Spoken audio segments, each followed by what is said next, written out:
Welcome everyone to Podcast 69 South, where we cuss and discuss true crime, cold cases, current events, and hot topics, along with our state of society today. This is your trigger warning. Our podcast content is produced for adult listeners 18 years of age and older. We discuss situations that may be offensive and triggering to some listeners. Sit back, relax, and enjoy. Welcome, everybody, back to 69 South Podcast. I hope you had a good time since the last time. I'm your host, Chop, and with me always is my beautiful co-host, Julie. Hey, everyone. I'm so excited to be here with you today. Today, we're going to be exploring the recent murder of Deborah Meyer in Jeffersonville, Indiana.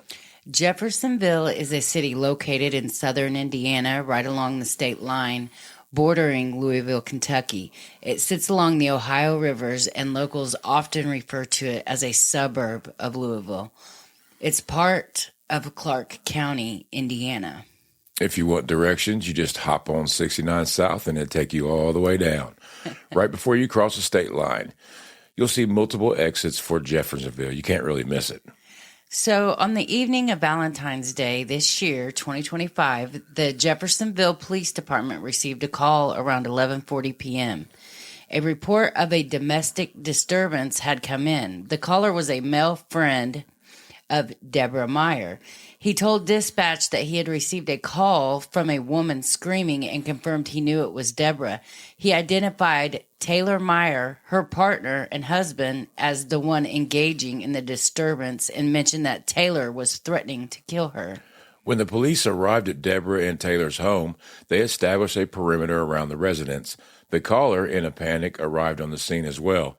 While he was speaking with the officers, he received another text message from Deborah's phone. It was a horrifying picture of Deborah lying on the floor, bleeding. Essentially, it was a photograph of her lifeless body. The patrol units were able to take Taylor into custody. After his apprehension, medics went inside the house to render aid to Deborah, who was found in her master bedroom alongside a knife, a cell phone, and a glass wine bottle on the floor. The detective assigned to this case was actually at home asleep when he received the call to head to Norton Hospital. His primary goal was to interview Taylor and figure out what the heck had transpired that evening. Upon arrival at Norton Hospital, the detective met with a patrolman who was assigned to secure the suspect. Taylor was just arriving in the hospital bay by ambulance, having been transported there to have taser probes removed from his back per the police department policy. So we know that the police tased him. I wonder what led up to the tasing. I wonder if they have to call in the SWAT team to extract him. Well, you would think. When the detective arrived, Taylor appeared nonverbal with the medical staff and the officer. They placed him and the detective into a treatment room. The detective introduced himself, and he asked the other officer to remove Taylor's handcuffs and advised him of his Miranda rights. By this time, it's around 1:30 a.m. on February 15th. The detective recorded audio and video statements from Taylor using his body cam. At this point, Taylor didn't ask for legal representation. During their conversation, Taylor shared that he had had 3 children with Deborah, ages 4, 2, and 1. He also confirmed that he lived at the address where the death investigation was taking place. While they were talking, the detective was making observations, trying to assess if Taylor had any signs of trauma. Despite everything he had supposedly just gone through, there were no visible injuries. However, photos of Taylor's hands revealed a red substance consistent with dry blood. Taylor then told the detective that he and Deborah had been married for 4 years, having dated for 5 years prior to that point, so they'd been together almost a decade. He began to open up about the issues in their marriage. In early January 2025, Taylor received a Facebook message from a female friend he hadn't spoken to in over a decade. So just out of the blue, what struck me as odd was that Taylor said he only knew this girl because of a mutual friend who dated her. That is kind of weird. Just like that, you get a message from somebody you barely know. I mean, what did the message say? It contained a picture of Deborah holding hands with another man at the Horseshoe Casino. So he gets a message from this girl he barely knows, and it's a picture of his wife holding hands with a dude at a casino. Yeah. That's crazy. That must have caused a big uproar in the relationship, to say the least, especially if he was totally blindsided, by it. The crazy part is he recognized the guy in the pictures as one of her coworkers. Taylor mentioned that they were involved in some sort of clandestine relationship, and he had saved in her phone as my best friend Emily. Oh, the old save your What the hell does that even mean? A clandestine relationship? Not sure. Maybe like over friendly. I don't know. So, and Taylor also knew that this coworker was the one who called the police to report the domestic disturbance. So what happened that evening to escalate things to that point? Where did Deborah lose her life? I mean, how did it get to that? So it was Valentine's Day, and Taylor wanted to make it very special. Clearly, his marriage was on the rocks, and he was attempting one last Hail Mary to save it. He had said he even called Deborah's best friends to help him find the perfect dress. He probably bought a dress that he thought was sexy for a dinner, and then he also got a dinner from a restaurant called Kanzai. What is Kanzai? I had to look it up too. It's a fancy Japanese steakhouse in Clarksville, Indiana. So in his mind, he was really pulling out all the stops. He even had his kids draw pictures of the Eiffel Tower for a Bring Pears to You themed dinner. I wonder why he didn't get like Fazoli's or something Italian. Maybe she really liked. Yeah, the Japanese steakhouse. Taylor said that evening was supposed to be very special. He felt like he was trying his hardest to save his marriage, but everything went completely wrong. He commented that this was the hardest he had ever tried, and it didn't matter what he did. Deborah just didn't give a fuck, is his exact words. I wonder how far they got into dinner before everything hit the fan. Well, they did make it through dinner. I can only imagine the tension in the air. I bet it was freaking awkward. Now, Taylor said that after dinner, there was an argument in the garage of the residence, and Deborah decided to drive off in her Ford Explorer. When she was leaving, he kept throwing shade and talking shit, saying, "You're going to drive off right when your boyfriend gets off work. That's pretty convenient." So she hops in her ride. She takes off. That only pisses Taylor off more. He starts pacing back and forth. He said he was throwing a few things around. He was livid. He went out of his way to show her love, and now it feels like it's too late. She just didn't give a shit anymore. The animosity had been building over the past 2 months. Taylor had been staying home with the kids while, in his own words, she goes out every Saturday night, screws whoever she wants, and then comes home and lies to my face about it. It sounds like their relationship was like a pressure cooker. From Deborah's perspective, it seems she was completely done with this marriage. Taylor's statements make it clear that this was not a happy home. After about 20 minutes, Deborah returns to the house. So, did she just take a drive, or did she go see her lover? Did she go to the store? Did she go to the casino? Who really knows? All we do know for sure is that Deborah came back home exhausted and ready for bed.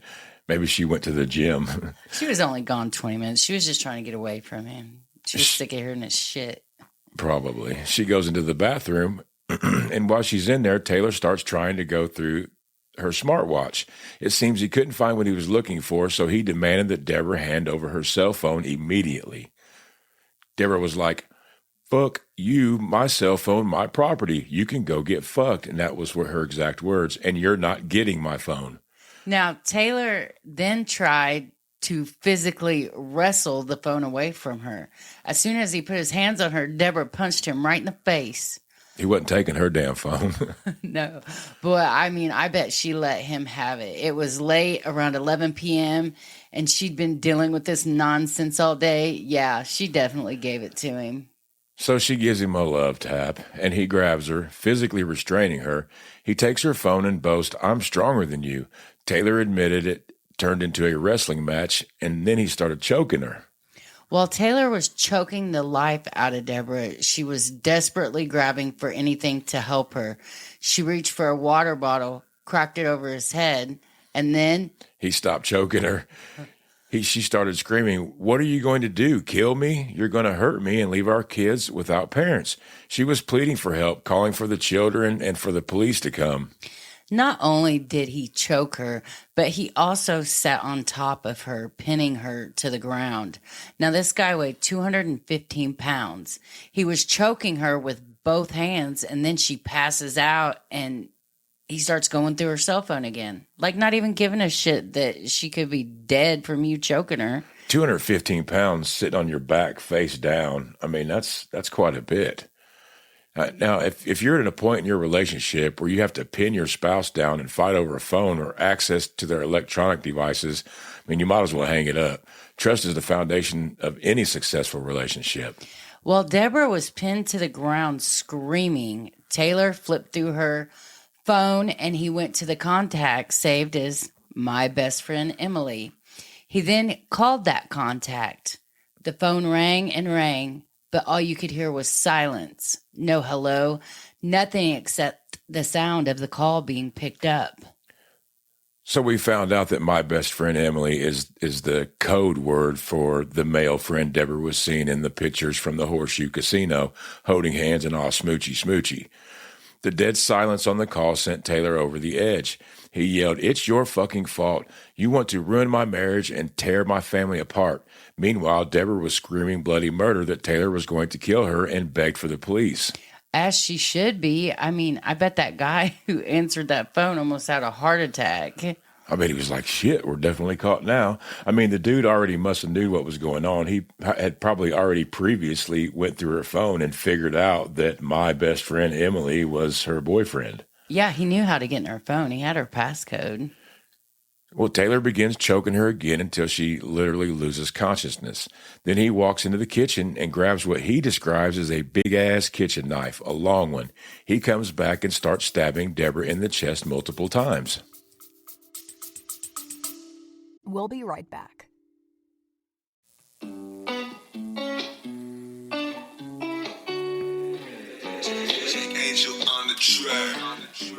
Hey everybody, this is Chaw from 69 South.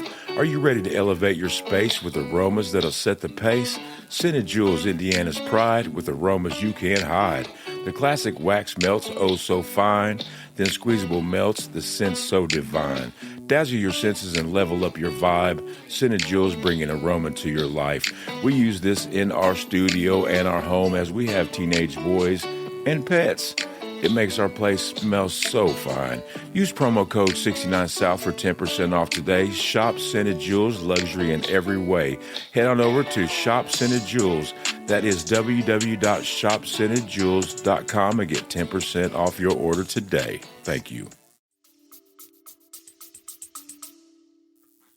So he didn't really know for sure if she was just passed out or deceased. He was making assumptions, but it seems to me that Taylor wasn't taking any chances. He wanted to ensure that Deborah was not alive. If he thought she was already dead, then why go get the knife? Why stab her like that? I wonder what the psychology is behind that. Well, he was going to make damn sure the job was done because, you know, if Deborah wasn't in love with him anymore, then she was damn sure going to call the law on him and press charges for assault. I mean, that's batshit crazy. That's the psychology behind that kind of behavior. After stabbing Deborah over 40 times, he grabs her cell phone and pulls up the My Best Friend Emily contact. Then he takes pictures of Deborah's lifeless body and sends it with a text with a big "your fault" to the number associated with her male coworker. This picture was taken before Deborah had sustained all those stab wounds. So after he choked her to death, he got up, took a picture, then went to the kitchen and got the knife. He's just like in a blind rage. Meanwhile, the police are outside the home establishing this perimeter to safely extract Deborah and detain Taylor. Not only did he send a text message to her coworker, but he also sent a group text to two of Deborah's best friend, stating, "I killed her." He claimed he did this because he felt her friends were encouraging this behavior.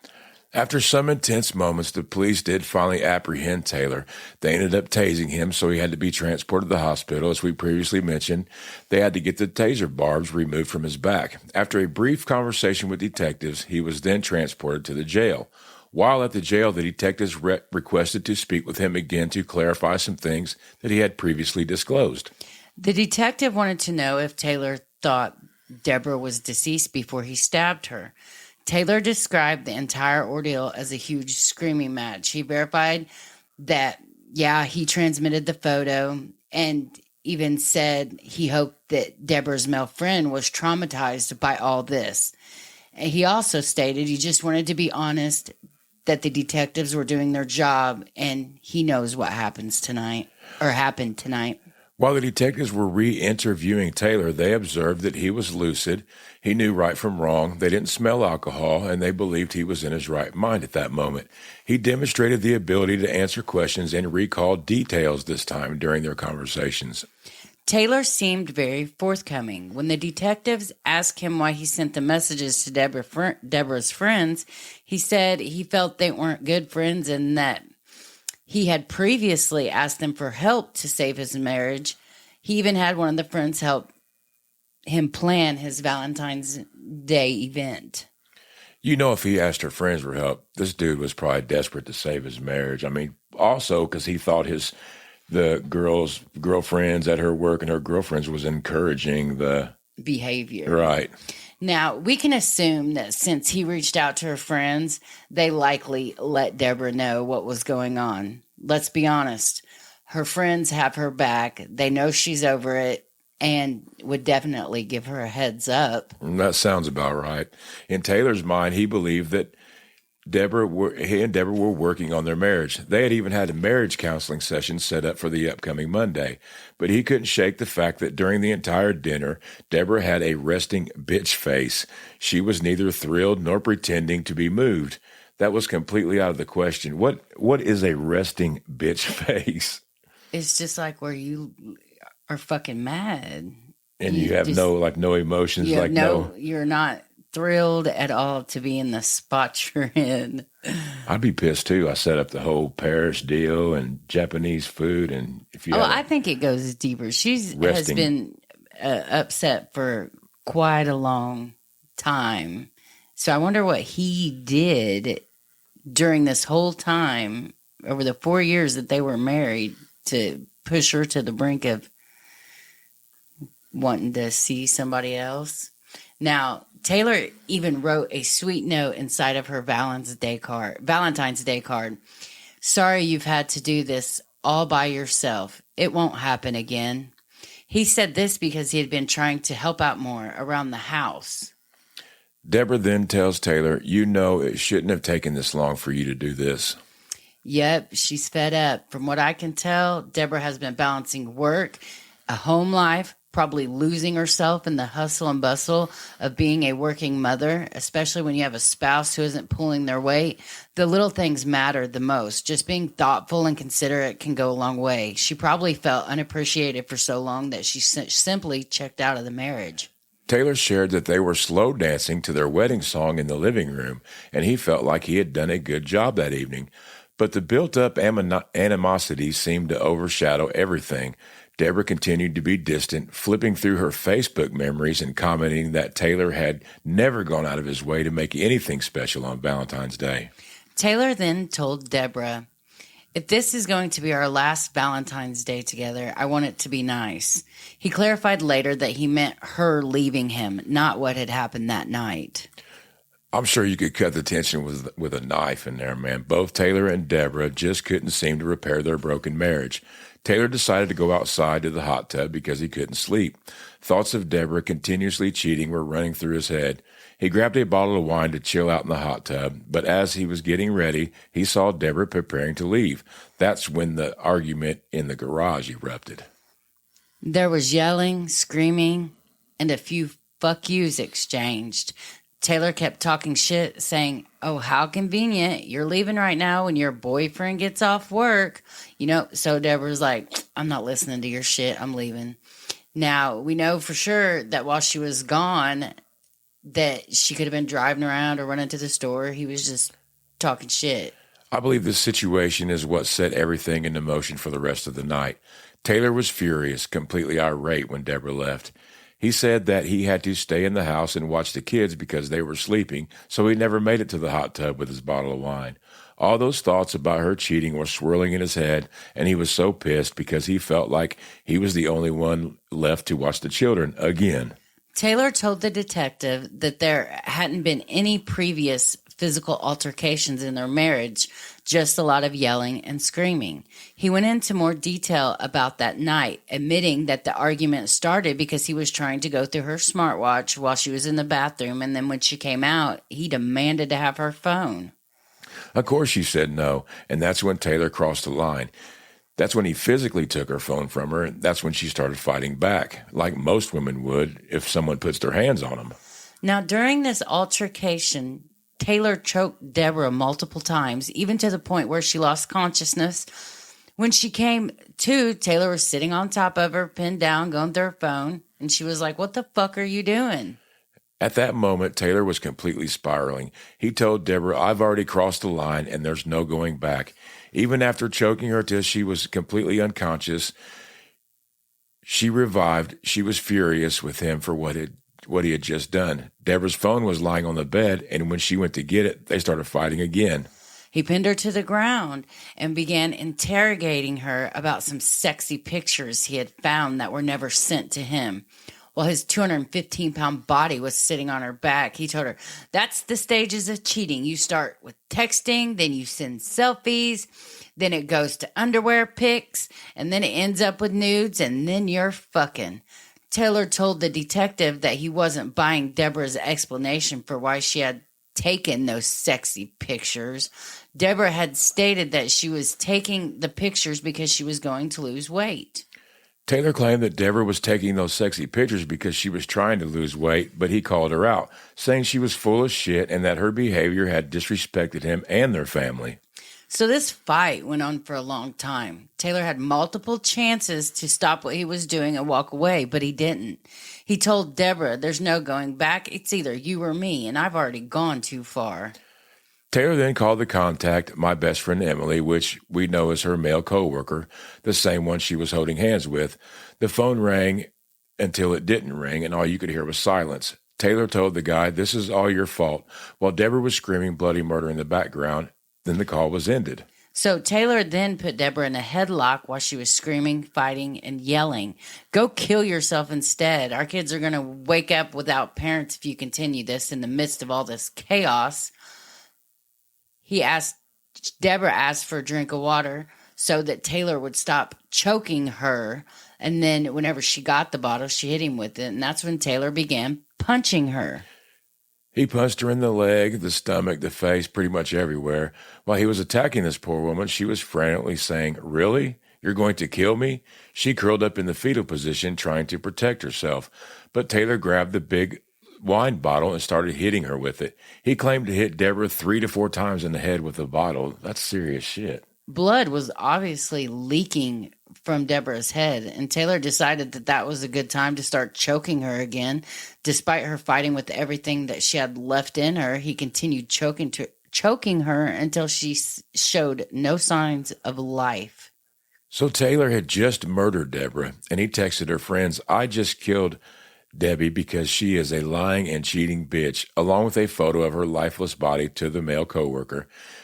Not only did he text her friends, but this was a group chat that included all her siblings. So guess what? They got the message too. Talk about stone cold. So when it was all said and done, he had stabbed Deborah at least 40 times. This completely goes beyond a fit of rage. By his own admission, his intention was to kill Deborah. When asked, he simply said, "I guess." After he finished mutilating his wife, he heard banging on the door. It was the police.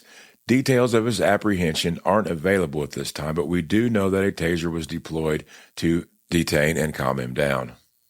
So after they detained him, Taylor told the detectives that he loved his wife beyond belief, and all he wanted to do is make his marriage work.